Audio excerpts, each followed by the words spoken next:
When I did mine, Yes. people were wondering if you were. That's Yes. funny. And I was like, Because we do everything together. Yeah, it's of true. course. Yeah. That's so funny. And then we did a reveal, the two of us finding out what gender our baby was. Yeah. And so I'm having a little girl and you're having a little boy. Yeah. And they're going to be perfect for each other I know. one day. Arranged marriage. I'm Izzy. I'm Maggie. And this is Long Game Podcast, where we talk all things faith, wellness, and relationships. Today we're going to be talking about kind of faith and wellness and relationships, because we're going to be talking about our pregnancy, our first trimester, and kind of our prep for a pregnancy, and anything that you would need to know if you are planning to get pregnant or you already are pregnant and want to know what to expect in the first trimester. I'm so excited to talk about this. Yeah. I feel like we've been waiting to officially announce both of our pregnancies. We both have 2027 babies. So I'm due January. Izzy's due February. So Yep. it's going to be so much fun. I know. But we did a lot of prep work before even getting pregnant. Yes. And we haven't really talked about that much because we couldn't. Yeah. And so, but we've been prepping for months and months and months now. Yes. Leading up to it. Low-key since like November. Yeah, so we did a soft launch. We did like a soft launch started- of a detox, like cleanse Yeah. in November, December-ish. I feel like Yes. I was a little bit behind you and I was more like official in December. But we were doing certain things together in November still. Yep. And then January is when we cut out like alcohol and it got really started serious. getting very serious about the cleanse. And it was really just to prep and make sure we were as healthy as possible. Yep. So, okay, walk me through what that looked like, what we did. Obviously, we cut out alcohol. What else were some of the big ones? I really did a hard launch right in the beginning of December with Mitchell, but then we still had drinks a couple of times in December. Yeah, it was the holidays. We were with But family and that stuff. is the difference, I would say, between you and I. Mitchell and I would still have drinks here and there. It was limited and way less, but we didn't cold turkey. Like, you guys didn't drink for like months, like not have a drop. And we still would have like a glass of wine or something a couple times a month. Or at least I feel like at least a couple times a month. So, but we just like cleaned up the diet completely. Like, Mitchell cut out all energy drinks, which was a big deal. And so did Matthew. Yeah, no energy drinks. Everything was just clean. Yeah. It was just like whole foods, clean, organic, all the things. Yeah. Very, very limited alcohol. Yeah. If I feel any like at those all. were the big ones. Yeah. For sure. Yeah, because we already eat pretty healthy. Yeah, I think we already had exercise down. Like there wasn't a whole there was nothing to change there. Ton. Yeah, and then I think like I added some foods that I had heard were good for like fertility and just prepping your body and that sort of thing. Yes. Like sweet potatoes Yes. was one that I did. And so, I don't know how much that did, but just all those little things kind of added And up. then our supplements. Yes. And then we went on supplements. So Maggie and I went on prenatal starting in January. I started in December. I started in late January. And I was probably premature. I'm just that way though. I'll just be like, I'm going to do it all. Like, I'm going to, So we started taking that. Started taking prenatals very early. Yes. And magnesium in the evening, which magnesium is supposed to help with nausea during pregnancy, but it doesn't really help if you become nauseous and then start taking it. It's really effective when you start taking it early on. I forgot that we did that. Months before. So we did the prenatals and the magnesium in the evening. And it was just like, look, we're going to do whatever we can. Like, I would love to avoid being nauseous and miserable during the first trimester. So if that's like an easy thing to tack on. Yeah. So we researched prenatals. Yeah, top of the line. We ended up going with Fig Wellness, and they're like probably one of the best out there. Yeah, because they are not all created equal. They are not, and so many of them are just like a gummy, and the first ingredient is sugar, and it's like, what are you really getting out of it? I don't think you're getting anything out of a lot of them, and I don't think it's enough, because I think that's what that taught me too, is that you had to take 3 in the morning and 2 at night, or 2 in the morning and 3 at night. I forget, but it's a lot. Yeah, it's 3 and 3. Oh, it is 3 and 3. Mitchell is 2 and 3. Yeah, 3 and 3. And Mitchell is 2 and 3. Yeah. With his. The men's is. And then mine was less. 3 and 3, which is a lot. It's like it's like feels like a large amount. Yeah. That you're taking. Feels like a lot of those capsules that you're taking every day, but And that's the thing, though. If you look on the label and the ingredients list and the amount of nutrients that they have and then the percentage, it's really good on those. Some of them, like the choline, is super important. And for some prenatals, that's super low. And it's not enough. You're not going to get enough. Yeah. So this one actually has enough of everything that you need. Yeah. So it was a really good brand. And you were the one that recommended that. Yeah, it was Austin, my friend. She's actually been on the podcast before. Yeah. Her friend owns the company. Yeah. And I think they either struggled with fertility or knew someone who was, and then it just sent them on this journey, and they like made this really cool brand and stuff. And it's like a amazing. faith-based brand, and it's really awesome. So, So that was our journey leading up for to so long. Yeah. Months. 4 months prior to even like trying to conceive, we were. I mean, it was like almost 6 months. It was. I mean, for me, because I started taking prenatals, I think in December actually. Yeah. So I was taking them for 6 months. That was overkill. I started way too early. But it's like whatever. Better that than not enough time. Mitchell really missed energy drinks and bevving and everything. Oh yeah. Well, yeah, and I feel like Matthew and I have never been big drinkers, and not that you guys are either, but that was not as hard as the energy drinks for him to cut Energy out. drinks wasn't that bad for Mitchell as much as like having a glass of wine. He definitely missed those. So yeah, and we didn't drink. The only exception that we made was for our honeymoon, and it was nice to drink on our honeymoon. Yes. So that was the one exception. But I'm definitely an all or nothing kind of person when it comes to that sort of thing. And so it's easier for me to just be like, I'm not drinking at all, rather than being like, I'll have some exceptions. But having that one exception was like totally fine. So it made it manageable. You know, you don't want to be miserable doing it. I didn't want to be miserable. And I was like, I also know I'm not going to be able to drink it all, obviously, once I'm actually pregnant. Right. So yeah, we would still, Mitchell and I love to have literally a drink together, or maybe two, and just like sit and chat. Like that's our thing. So I know. Yeah. So cutting that out. Now was like, I live vicariously through Matthew. I'm like, have a margarita. Have a marg. Let me smell it. Yeah, that's what I do. Smell it. Yes. I smell it. That's my main thing. Yeah. And I feel like I'm getting something out of it still. Yeah. And then it was May. You tried a little earlier than I did and happened right away. Yeah. No problem. Huge blessing. So grateful. We found out early May that we were pregnant, and we were just a couple weeks along at that point. So we found out super early on. Because it was planned. I was like, all right, we're trying. Right. Yeah. So we figured we were tracking all the things. I think having my Oura ring was super helpful too. And I know you tracked all of that too. So that was really helpful. Yeah. Having your track. That was a huge thing I didn't realize, like actual fertility windows and stuff. And knowing that, I had never paid attention to that ever in my life. Yeah. And then actually being like, oh, this is actually the time. You're like, whoa. When you are able to even conceive. Yeah. Yeah. So you're like, okay.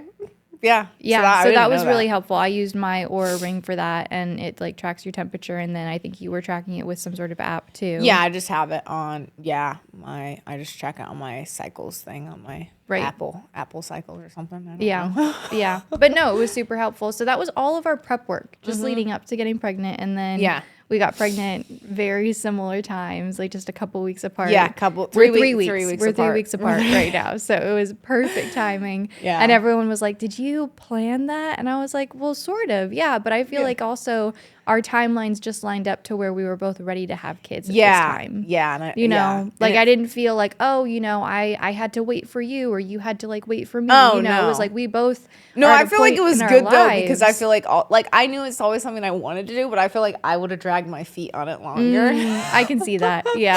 I would have just felt like, and then I was like, okay, no, like we should just do it. Right. And to be able to do it together is like a huge gift. Yeah. It was funny though, when I did my reveal, then people started thinking like, Izzy's pregnant.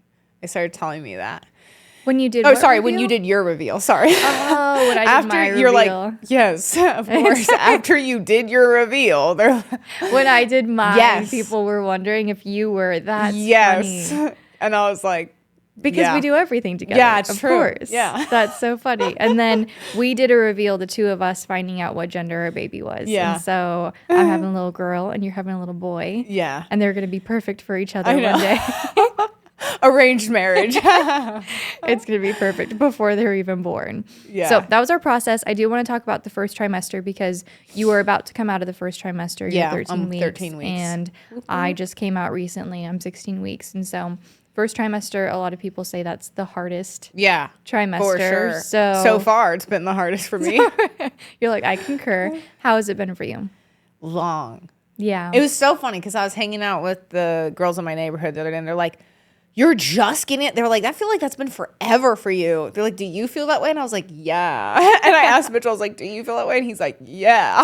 That's so interesting. Just feels like it's been forever. Because I literally found out when I was at my first professional beach soccer tournament. Yeah. And that feels like that was so long ago. And then I had my pageant, and that feels like that was so long ago. Right. And then it was just like, I don't know. Yeah. Just feels like you're ready to be in the second trimester. Yeah, it just feels like it's forever. I don't know. It feels so long. What was your first symptom that you felt? What was my first symptom? I don't know. I kind of think that before, because I had some nausea, I think even before that I was just really tired. Oh, yeah. Exhaustion. There you go. That's what it was. Yeah, I think it was the fatigue for me because I remember like the nausea eventually hit. But even before that, I was like so tired in the afternoons. I would just like fall asleep on the couch trying to do work and like wake back up 20 minutes later. But I feel like that really hit hard. That's true. I would say exhaustion. Yeah. That's true. Yeah. And then I did have some nausea. I'm grateful it wasn't worse. Yeah. And I know that you did too. But yeah, I started getting nausea around, I think it was week 6. Okay. Right? Yeah, I think it was like week 6. And then I had a couple bad weeks. And I just got in a weird space mentally too. I was like, wow. That's hard. This sucks. Like, I'm not having fun. I'm not having fun. What helped with the nausea for you? I took medication, so Unisem and then B6 in the morning and throughout the day. The C-bands really helped. Yeah. Which that was a month ago that I got those. Yeah. So that was when I was week 8. Yeah, that sounds about right. 8 or 9, I guess. Yeah, that helped a lot. Eating constantly. Yeah. Just eating. I would agree. I was impressed by how much those C-bands help. So Matthew told me about them because he had a friend whose wife used them and swore by them. Yeah. So I was like, like I was kind of coming out of the nausea at that point, but I was like, I might as well order them. Got a pair. They're like $10 on Amazon. Yeah. And they're just like, go on this. You have 2 like little veins. Yeah. If you squeeze your wrist or if you squeeze your hand. Yeah. And it just sits right there and puts a pressure point. And they don't even know exactly what it does, but some women say it really, really helps. And I feel like it really helped you. Yeah. And I really liked having them too. Yeah. So I just wore them all the time for a couple weeks. And now I don't need them anymore, which I'm grateful for. But they were amazing. I feel like that was a game changer. The ginger chews were super helpful too. I loved having the ginger chews on hand. Yeah. I had a crazy amount of aversions. I didn't have any weird cravings, but I had like things I was like, I hate this now and I can't eat this anymore. You did? What were they? Well, coffee, but I'm having coffee now again. Yay, you're back to it. Yeah, you couldn't handle coffee. Anything coffee at all was disgusting to me. Yeah. Still can't drink sparkling water, which that's like my vice. That was crazy to me because you live for your sparkling waters. My sparkling water. I'll drink like 6 sparkling waters a day. Like, but you know that's going to come back. Coffee came back. That came back. Okay, sparkling water, sparkling coffee. Waters, that, and then like, I don't know, protein. Protein, yeah. Protein was just out. Isn't that such a crazy thing? It's like when you need it the most. I feel like I heard that and I was like, oh, well, you probably just feel like you can eat whatever, so you don't eat protein. Oh, I know. Genuinely, protein, like cottage cheese, I used to love. Ground beef, I used to love. Chicken, none of that. It's like I can't. Sounded terrible. I know, and it's like you think you're gonna be able to, like, because we're really like we're kind of very health conscious and like all the things. Right. So I was like, oh yeah, I was like, I know protein's important. I'll stay in it. I will still be eating all of the things, and then I'm like, salt and vinegar chips, like that's all I ate today. Spicy noodles. Yeah, literally. I had so many noodles, so much soup. And grilled cheese was so good. Literally nothing protein based. Cereal is amazing for me. Yeah. Yeah. Was also cereal a really, good really hit the spot. It was it was pretty weird to me how much I didn't want protein though. So, but coming out of the first trimester, and I feel like you're in the same boat now too, where I can finally eat. Yes. Those I'm back to like my normal-ish eating, which makes me so happy. Oh, because I completely stopped cooking. I like could not prepare food. It was repulsive to me. The kitchen was just disgusting. I was like, I can't. No. Can't I do it. completely. Yeah. Which got me in a bad headspace because that's like how I decompress at the end of the day. Yeah. Like I like to cook dinner. Yeah. I like to prep food. I like to do that. And I did none of that. And I'd just be like, That's a sad thing. Yeah. So it was a lot of eating out. Yeah. Yeah. Eating out or just like not. It would not be like that, like real food. Like it would just be like, I don't know, like a piece of cheese and some pretzel. Right. Not a real meal. Yeah. Yeah. It's weird how bad food sounded like at home. And I told a couple people this story because I remember being out driving and thinking about like spicy chicken. And I really wanted to go to Chick-fil-A and get the spicy chicken sandwich. Yeah.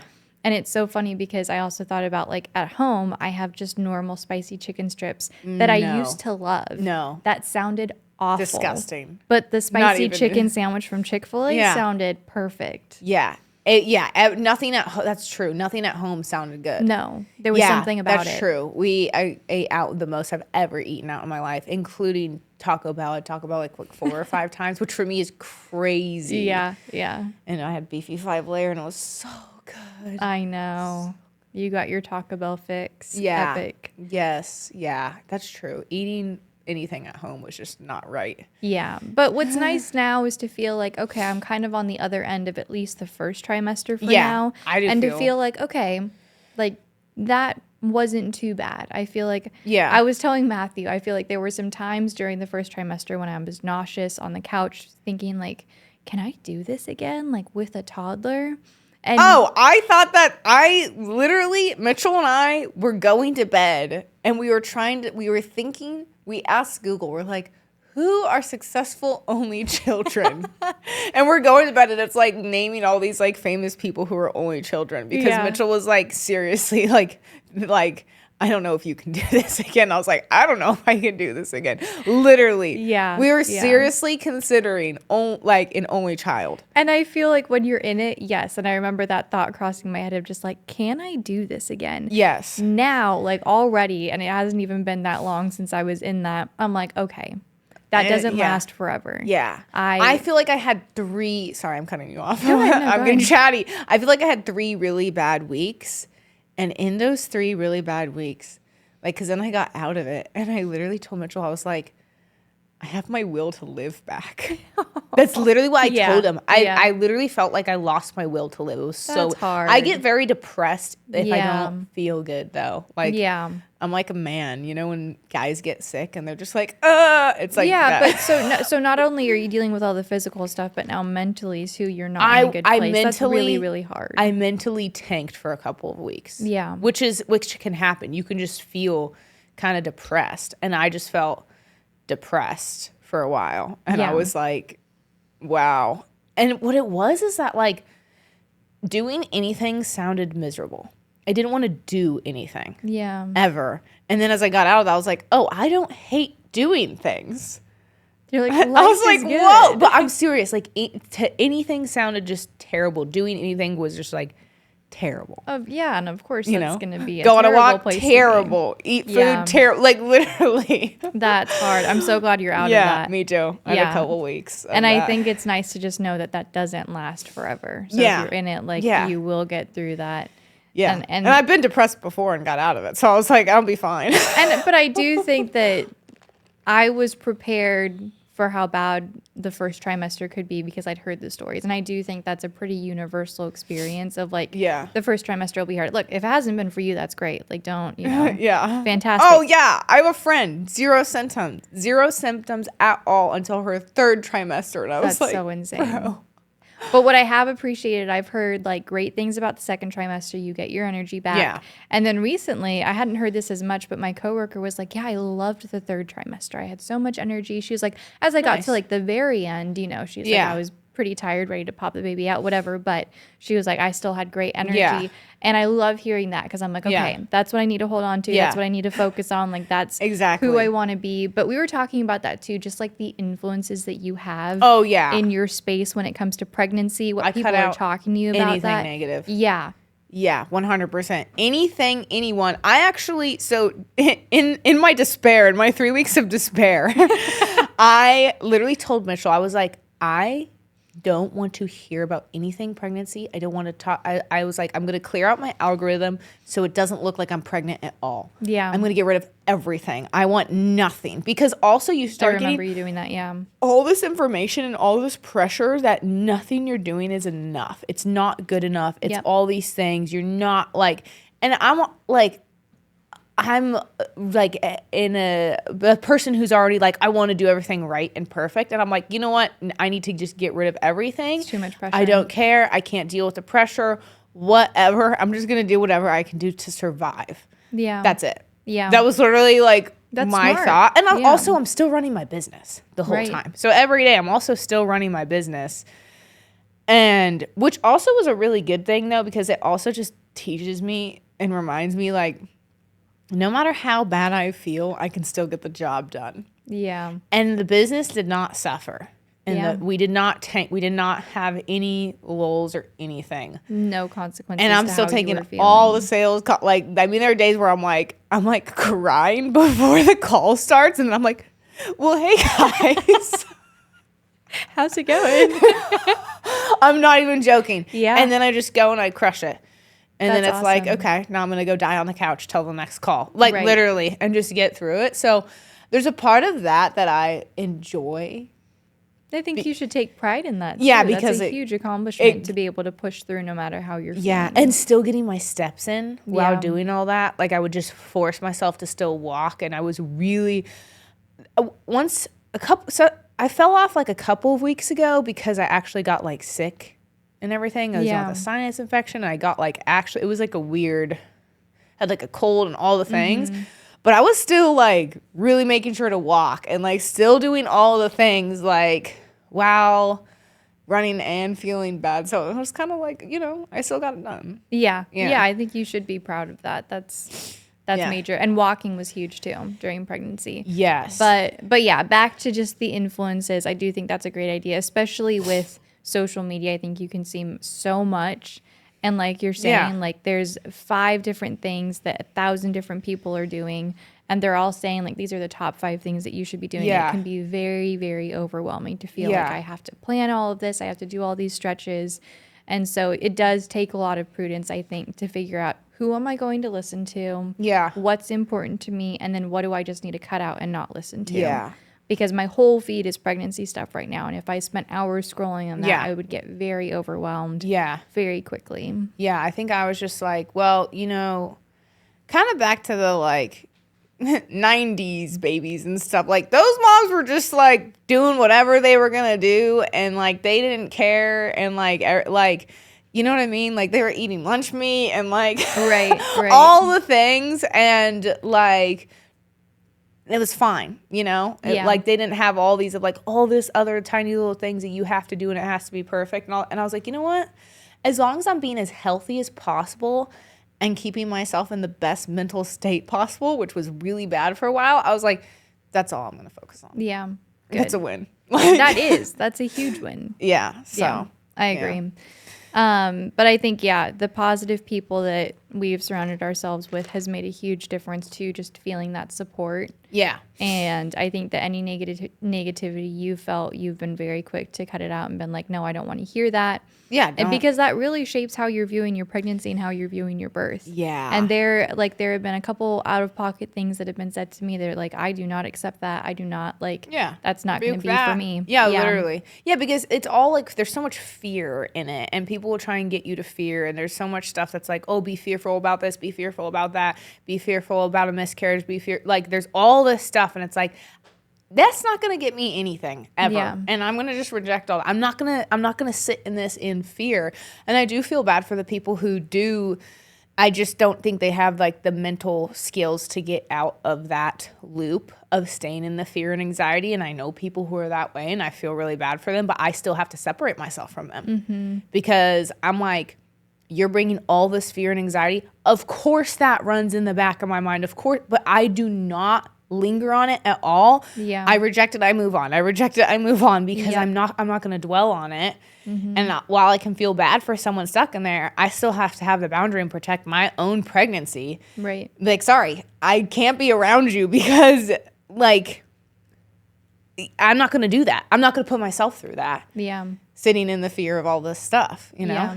And I think something that my nurse practitioner told me a few weeks ago, because I went in for just a check-in, and she felt around and she found the baby's heartbeat, and it's always so cool to hear. Yeah. And I was like, oh my gosh, that's so nice to hear. Like, it's, it's just always a relief to hear and make sure that she's doing well. And my nurse practitioner was saying, in my experience, she's like, I'm not speaking for everyone, but in my experience, like, it takes a lot of faith in the first trimester. It takes a lot of faith to just trust that your body is doing what it needs to do. Yeah. That your baby is safe and healthy.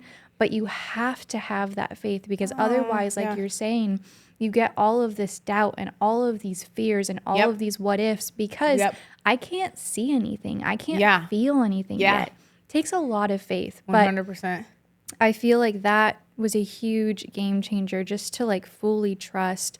And I think that both of us have done this the whole first trimester so far, but just like fully trusting God. Yeah, that's and the only thing fully you can trust do. that my body's doing what it needs to do, even when I don't feel anything. It's the only thing you can do, and it's the thing that God says the most in the Bible is, do not be afraid. Yeah. Do not be afraid. So I have to be obedient in that. Yeah. And choose to not be in fear, because that is one of the most, I think, real parts that I didn't even think about, is you're just terrified, in my opinion, of a miscarriage, and everyone else that I've been around, like, that's in the back of everyone's head.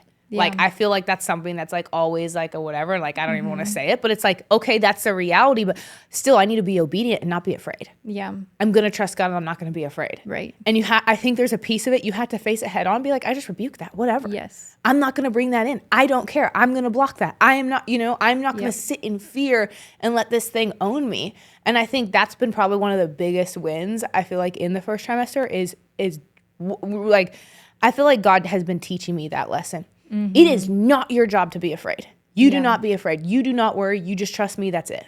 Yeah.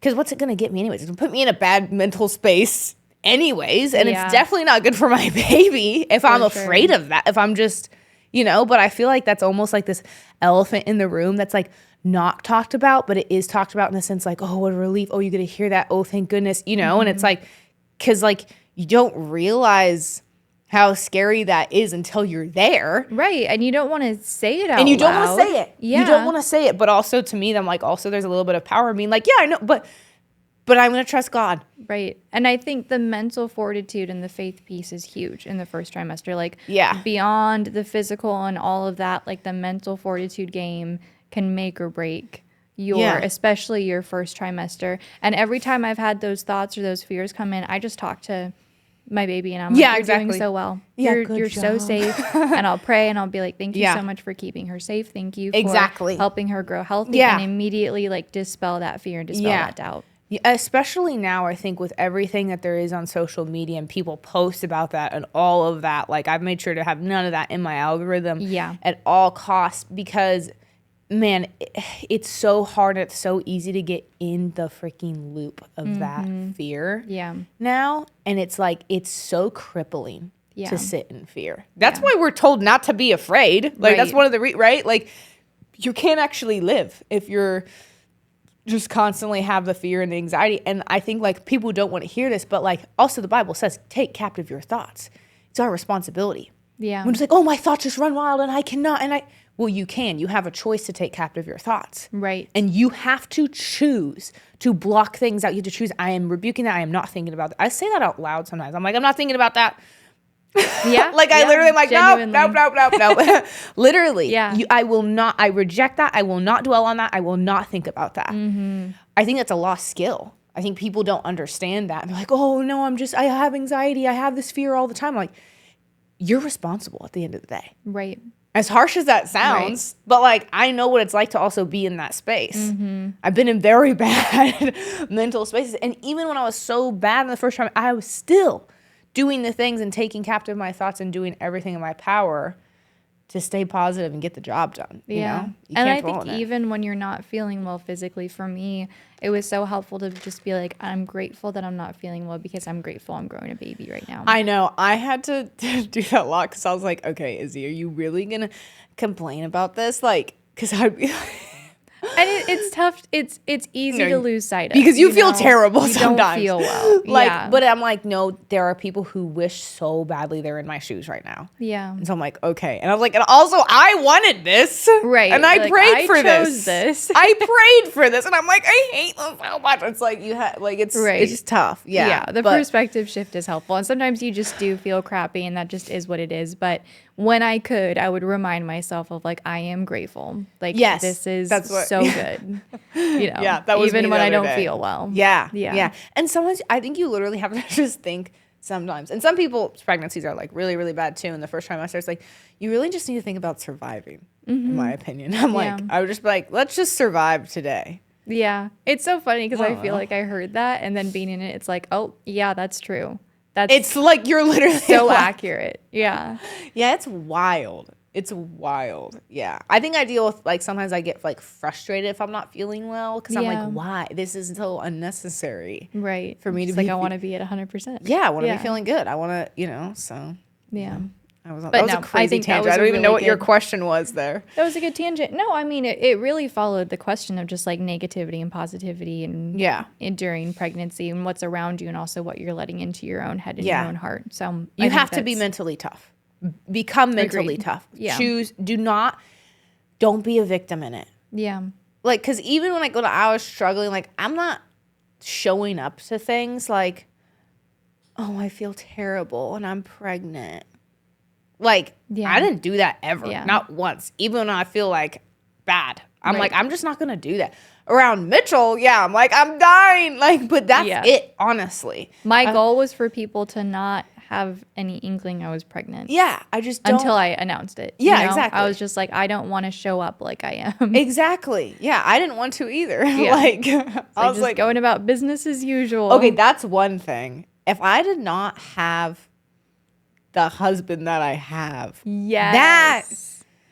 Oh my gosh. I'm so grateful. Who you choose as your partner is huge. It's everything during pregnancy. It's everything. It made me so grateful for who I chose. Mitchell kept me alive for 2.5 months. Yeah. I literally feel like that. How did that change? Like, talk about like what shifted, what he Well, I used to make all of our food for everything, including all of his food for his shifts. Yeah.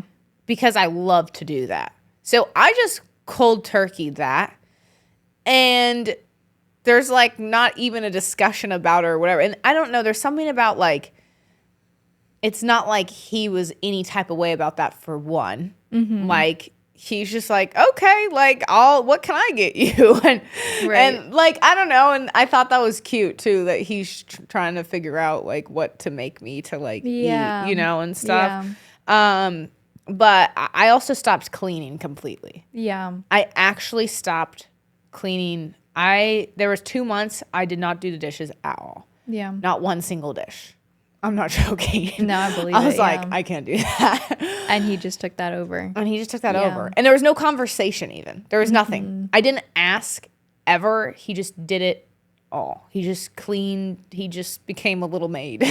Yeah. Like, I literally stopped cleaning 100%. I sent you the video, right, of the husband cleaning, and it's like the background song is like, a single mom who works. Wait, no, I sent that to you, I think. It was so good.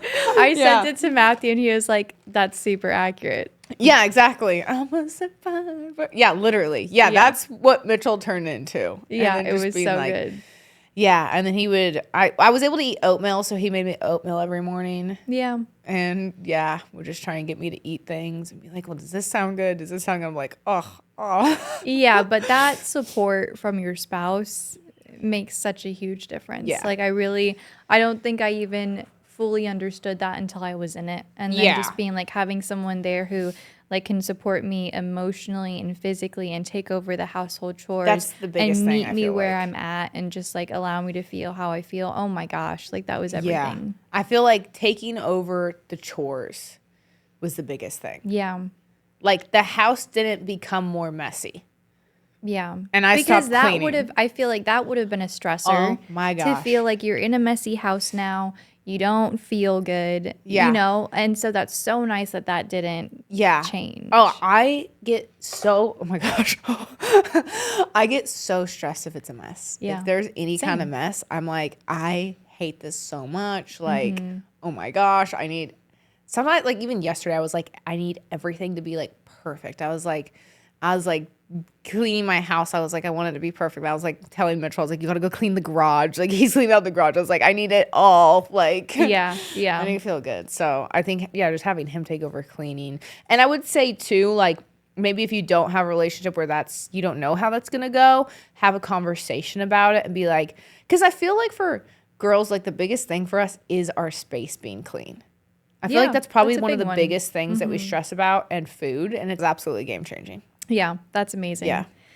Man, I'm trying to think what else was like key in the first trimester, but I think those were the main things, obviously. Yeah. Like survive and be mentally strong too. Yeah. Don't in the sense that like don't let the bad thoughts come in. Yeah. And know that you have say. Yeah. I think that's where I feel like I see the most people like really struggle is they don't have any say. They're like, oh, it's just like I always am in this anxiety loop and this fear loop, and it's like you have say. So do something about it, because otherwise I feel like it gets you to such a bad spot. Agreed. And I think the intentionality behind planning for children to me is a really important piece, and I don't think that a lot of people think about the months leading up to trying That's true. to conceive. And I think like for people who have had difficult fertility journeys, you're probably more aware of that, but for a lot of people they don't think about that the time leading up, taking prenatals before, cutting out alcohol and energy drinks, eating more whole foods, like cleaning up your diet, better cardio for your husband, like that will improve. That's supposed to improve your nausea or help with your nausea. We cut out sauna and hot tub too. For Mitchell and stuff. Because that's not supposed to be good for fertility or for men's sperm health. So I think which he was sad about that because he actually loved the sauna. Yeah. He'd always sauna after workouts. Yeah. So, that's a hard one. I was like, But I think the time leading up to conceiving, like just to optimize your health and your baby's health. I think that was a great call. I think that's a really big thing. No matter how healthy you are, I think that was so helpful, and I would absolutely do that again. Yeah. I will 100% do it again. I think I'm just not going to do it for 6 months. I'll just do it for like 3. Yeah. Yeah. And I think that's a with like the reasonable prenatals and all that. I'm like, right. 6 months. We went above and beyond this first time around just to make sure that we had it locked in. Yeah. But I would rather do that than not. And that's very us. Yes. Yeah. Also me, I'm like December 1st. I'm like hard launch cleanse. Like, oh my gosh. 5 months in advance. Yeah. Yeah. But overall, very grateful for healthy pregnancy so far, and we'll probably check back in for the second trimester. Yes. And how we're feeling. Yeah. Okay. But cheers. That was fun. Thank you so much for listening to this episode. If you liked it, make sure to like it and subscribe on our channel. And if anything resonated with you in the episode, please send it to someone that you think might benefit from listening. We can't wait to see you in the next episode.